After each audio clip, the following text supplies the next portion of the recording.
Hi friends, welcome back to my channel. ഞാൻ ഇന്ന് വന്നിരിക്കുന്നത് ഒരു അടിപൊളി സ്നാക്ക് റെസിപ്പിയുമായിട്ടാണ്. ഇത് നമുക്ക് വളരെ എളുപ്പത്തിൽ തയ്യാറാക്കാവുന്നതാണ്. നിങ്ങൾ എൻ്റെ വീഡിയോ ആദ്യമായിട്ടാണ് കാണുന്നതെങ്കിൽ മറക്കാതെ സബ്സ്ക്രൈബ് ചെയ്യുക. അതോടൊപ്പം കാണുന്ന ആ ബെല്ലൈക്കൺ ഒന്ന് ക്ലിക്ക് ചെയ്ത് ഓൾ ഒന്ന് പ്രസ് ചെയ്ത് കൊടുത്താൽ ഞാൻ അപ്ലോഡ് ചെയ്യുന്ന എല്ലാ വീഡിയോസും നിങ്ങൾക്ക് നോട്ടിഫിക്കേഷനായി ലഭിക്കുന്നതാണ്. ഞാൻ ഈ സ്നാക്കിന് വേണ്ടി ഇവിടെ എടുത്തിരിക്കുന്നത് കുറച്ച് കാടമുട്ടയാണ്. ഇത് നമുക്ക് നന്നായി ഒന്ന് വേവിച്ചെടുക്കാം. അതിനുശേഷം തൊലിയൊക്കെ കളഞ്ഞൊന്ന് വൃത്തിയാക്കി മാറ്റി വെക്കാവുന്നതാണ്. ഞാനിവിടെ ഒരു ബൗൾ എടുത്തിട്ടുണ്ട്. അതിലോട്ട് 2 ചെറിയ സവാളയാണ് ചേർത്തെടുക്കുന്നത്. നീളത്തിലരിഞ്ഞതാണിത്. ഇനി നമുക്ക് വേണ്ടത് കുറച്ച് പച്ചമുളക് ചെറുതായി അരിഞ്ഞത്, ഇഞ്ചി, വെളുത്തുള്ളി, കരിവേപ്പില, മല്ലിച്ചപ്പ് ഇവയാണ് ഞാനിതിലോട്ട് ചേർത്ത് കൊടുത്തിട്ടുള്ളത്. ഇനി നമുക്ക് ഒരു ചെറിയ ഒരു ബൗൾ മൈദപ്പൊടി ഇതിലോട്ട് ചേർത്ത് കൊടുക്കാം. അതേ സെയിം ബൗളിൽ തന്നെ നമുക്കൊരു 1/4 കപ്പ് കടലമാവ് ഇതിലോട്ട് ചേർത്ത് കൊടുക്കാം.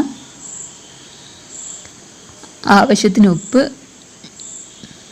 ഒരു 1/4 ടീസ്പൂൺ മഞ്ഞൾപ്പൊടി ചേർത്ത് നമുക്ക് നന്നായി ഒന്ന് മിക്സ് ചെയ്തെടുക്കാം.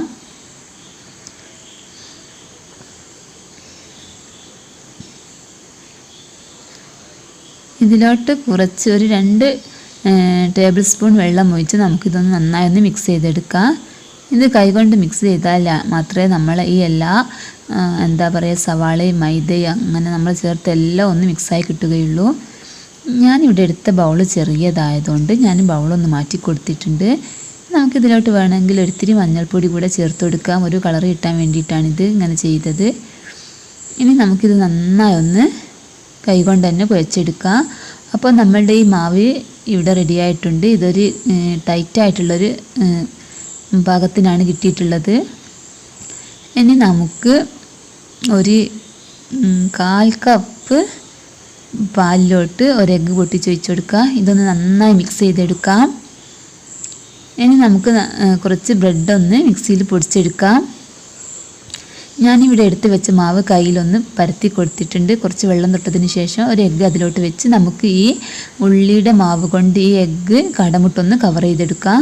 അതായത് ഒരു ബോൾസ് പോലെ ഒന്ന് ഉരുട്ടിയെടുക്കാം. എന്നിട്ട് നമുക്ക് ഈ എഗ്ഗ് മിക്സിലോട്ട് ചേർത്ത് കൊടുത്തിട്ട് ബ്രെഡ് ക്രംസിലൊന്ന് കവർ ചെയ്തെടുക്കാം. എന്നിട്ട് നമുക്കിതൊരു ബോളിൻ്റെ ഷേപ്പിൽ ഒന്ന് കയ്യിൽ വെച്ചിട്ടൊന്ന് ഉരുട്ടിയെടുക്കാം. നമ്മളിങ്ങനെ ചെയ്യുന്ന സമയത്ത് കുറഞ്ഞ മാവ് മാത്രമേ എടുക്കാൻ പാടുള്ളൂ. കൂടുതൽ മാവ് നമ്മളെടുത്താൽ ചെറിയ ബോൾസാക്കി മാത്രമേ ചെയ്യാൻ പാടുള്ളൂ. നമ്മൾ കൂടുതൽ മാവ് എടുത്ത് വലിയ ബോൾസാക്കി ചെയ്യുകയാണെങ്കിൽ ഇതിൻ്റെ ഉള്ളിൽ ഒരിക്കലും വേവില്ല. അപ്പോൾ നമുക്കിത് കഴിക്കാനും കഴിയില്ല. ഇതിൻ്റെ ആ കറക്റ്റ് ടേസ്റ്റ് നമുക്ക് കിട്ടത്തില്ല. അപ്പോൾ നിങ്ങൾ ചെയ്യുന്ന സമയത്ത് തീർച്ചയായും ചെറിയ ബോൾസ് മാത്രം എടുക്കാൻ ശ്രദ്ധിക്കുക. ഞാനൊരു ചട്ടി വെച്ച് കുറച്ച് എണ്ണ ചൂടാക്കിയിട്ടുണ്ട്. നമ്മളുടെ ഈ ബോൾസ് നമുക്കിതിലോട്ടിട്ട് ഒന്ന് ഫ്രൈ ചെയ്തെടുക്കാം. ഇത് ലോ ഫ്ലെയിമിലിട്ടാണ് ഞാനിവിടെ ഫ്രൈ ചെയ്തെടുക്കുന്നത്. നല്ല ഗോൾഡൻ ബ്രൗൺ കളർ ആവുന്നത് വരെ നമുക്കൊന്ന് ഫ്രൈ ചെയ്തെടുക്കാം. നമ്മൾ ഈ ഉള്ളിയുടെ മിക്സിലോട്ട് എഗ്ഗ് വെച്ച് കവർ ചെയ്യുന്ന സമയത്ത് കൂടുതൽ കട്ടിയിലാണ് നമ്മൾ ഈ ഉള്ളിമാവ് കയ്യിൽ വെക്കുന്നതെങ്കിൽ നമ്മളിങ്ങനെ ഫ്രൈ ചെയ്തെടുത്താൽ നമ്മളുടെ ഇതിൻ്റെ ഉൾഭാഗം വേവാൻ കുറേ താമസം ഉണ്ടാവും. അതുകൊണ്ട് കുറഞ്ഞ മാവ് വെച്ച് മാത്രമേ ഇത് ചെയ്യാൻ പാടുള്ളൂ. അപ്പോൾ അങ്ങനെ കൂടുതൽ മാവായാൽ നമ്മൾ ഈ സ്നാക്കിന് നമ്മൾ വിചാരിച്ച ഈ ഒരു ടേസ്റ്റും കിട്ടത്തില്ല. അതുകൊണ്ട് തന്നെ കുറഞ്ഞ മാവ് വെച്ച് വേണം ഇത് ചെയ്യാൻ. അപ്പോൾ നമ്മളുടെ ഈ ബോൾ ഇവിടെ റെഡി ആയിട്ടുണ്ട്. നമ്മുടെ ബാക്കിയുള്ള എഗ്ഗ് ബോൾസും നമുക്ക് ഇതേപോലെ തന്നെ നന്നായിട്ട് ബ്രൗൺ കളർ ആവുന്നത് വരെ ഒന്ന് ഫ്രൈ ചെയ്തെടുക്കാം. നമുക്ക് ഈവനിങ്ങിൽ ചായയുടെ കൂടെയൊക്കെ കഴിക്കാൻ പറ്റിയ നല്ലൊരു അടിപൊളി സ്നാക്ക് റെസിപ്പിയാണ്. ഇത് കുട്ടികൾക്കൊക്കെ നന്നായി ഇഷ്ടപ്പെടും. എല്ലാവരും ട്രൈ ചെയ്ത് നോക്കണം. അങ്ങനെ നമുക്ക് നമ്മളുടെ ഈ എഗ്ഗ് ബോൾസ് മുഴുവനായിട്ടും ഇങ്ങനെ ഫ്രൈ ചെയ്തെടുക്കാം.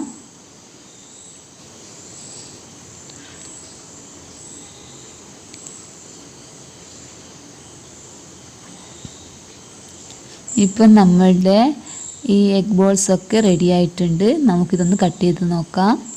ഇത് വളരെ ടേസ്റ്റിയാണ്. ഇത് നിങ്ങൾക്ക് കാണുമ്പോൾ തന്നെ മനസ്സിലാവുന്നുണ്ടാവും. അപ്പോൾ ഇത് ട്രൈ ചെയ്യാത്ത കൂട്ടുകാരുണ്ടെങ്കിൽ തീർച്ചയായും ട്രൈ ചെയ്ത് നോക്കുക. അതേപോലെ വീഡിയോ ഇഷ്ടമായ ലൈക്ക് ചെയ്യുക, ഷെയർ ചെയ്യുക, സബ്സ്ക്രൈബ് ചെയ്യുക. Thank you for watching.